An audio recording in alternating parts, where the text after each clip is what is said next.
நாம் இப்போ பார்க்க போகிறது டைரக்டர் தரணி. அவர் டைரக்டர் மட்டும் இல்லாமல் ஒரு சிறந்த திரைக்கதை எழுத்தாளரும் கூட.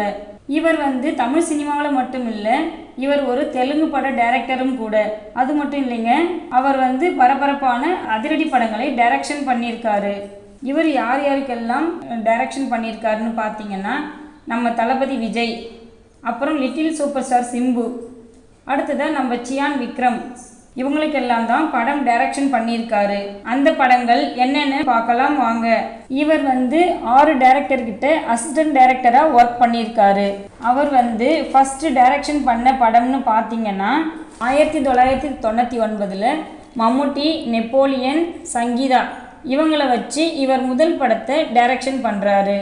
இந்த படம் வெற்றி படம். அந்த படம் என்னன்னு பார்த்தீங்கன்னா, அந்த படம் எதிரும் புதிரும். அடுத்ததாக 2001 இரண்டாவதாக ஒரு படம் டைரக்ஷன் பண்ணுறாரு. இந்த வீடியோ நீங்கள் முழுசாக பார்க்கணுன்னா